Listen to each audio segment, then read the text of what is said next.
Ayan, so dahil nga po ay sobrang tirik na ang araw, dito muna tayo, pahinga muna tayo ng panandalian. At ito nga po yung view ng ating Dolomite Beach, na kung saan nga po ay kumikinang, nakakasilaw na naman po ang ating Dolomite. Gawa nga po ng isa na din ay hindi na po siya nabuulan. Pag panay talagang ulan or lalo na pag may bagyo, grabe ang bagyong Karina at ni Habagat. Pero ito pa din, masama pa din po ang ating timpla ng panahon, dahil ay yung alon at lakas ng hangin, may kasama pong itong malakas na alon at hangin, may kasama pong mga kalat na napapadpad nga po dito sa dalampasigan ng Manila Bay.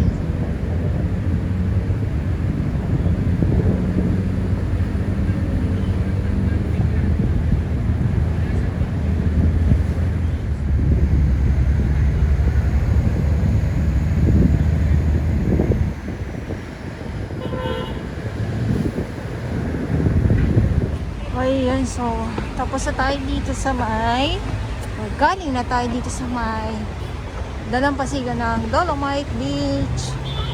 So dito naman tayo, kita niyo, no? Wow!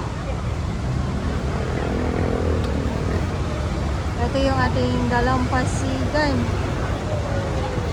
yung view. Akit pa tayo dito.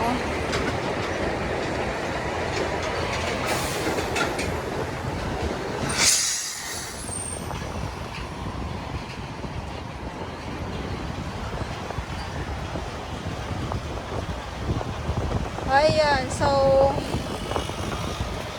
mahangin, yes, mainit, kaya nga po ay ganito yung ating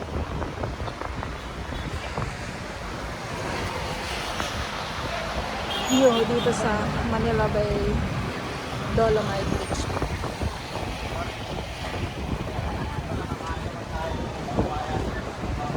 So nandyan pa din po ang ating mga MMDA.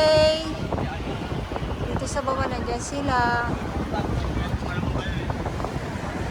at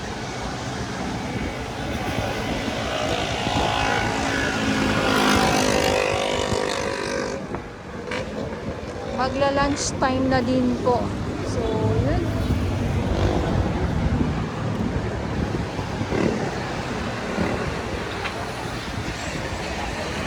ganito ang view dito pag nandito po kayo mismo sa may tulay dito sa Ross Boulevard. Ito yung nag-iisang tulay nga po. Ayan, o, pakita ko lang sa inyo. Ito yung nag-iisang tulay. Ito yung building naman na makikita ninyo. Nag-iisang tulay sa Ross Boulevard, na kung saan ay hindi naman po ito mahirap hanapin sa mga nagtatanong kung saan ba ang Dolomite Beach.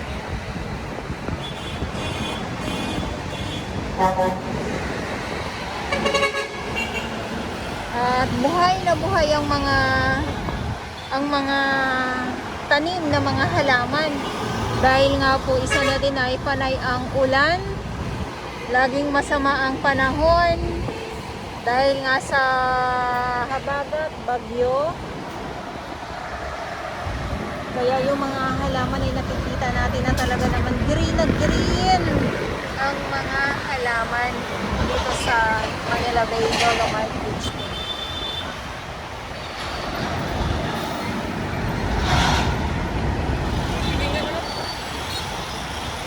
Ang ganda. Ang ganda ng view, na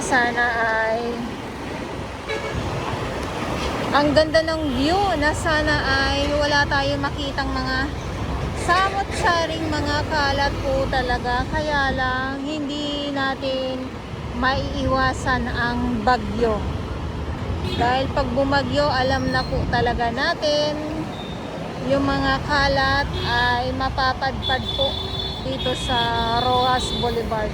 So ito yun, no? Yan, no? Yung view natin ngayon dito. Pag once na nandito po kayo sa may pinakasikat na tulay sa nag-iisang tulay dito sa Rojas Boulevard nga po. Kasi maraming hindi po nakakaalam dahil ay yung iba hindi naman po talaga nakatutok sa ating mga update dito sa Manila Bay Dolomite Beach po. Ganito lang oh, yung mga ganitong mga halaman.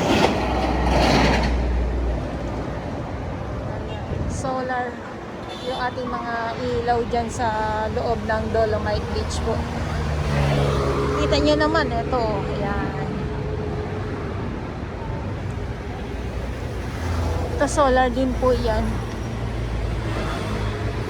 So dito naman sa service road, sa mga nagtatanong din po, ayan ay may mga mapaparkingan po kayo. Sa mga nagtatanong kung mayroon bang mapaparkingan, yes, mayroon po.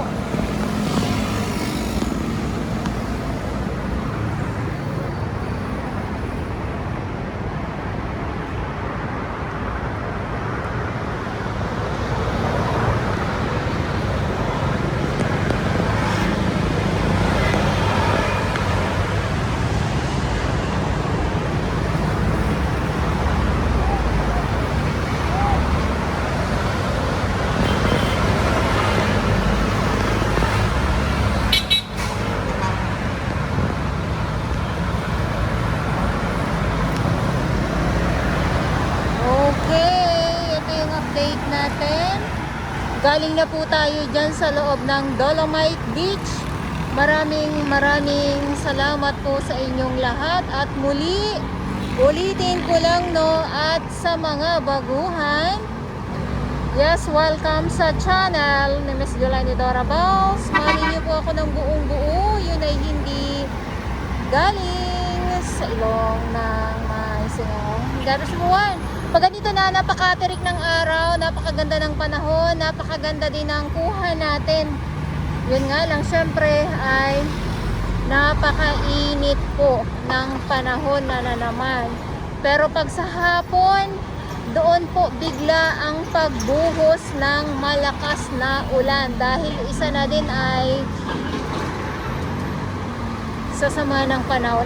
Lagi na lang masama ang panahon. Tagbagyo na po talaga. Wala na po tayong magagawa dyan dahil sa tagbagyo na yan.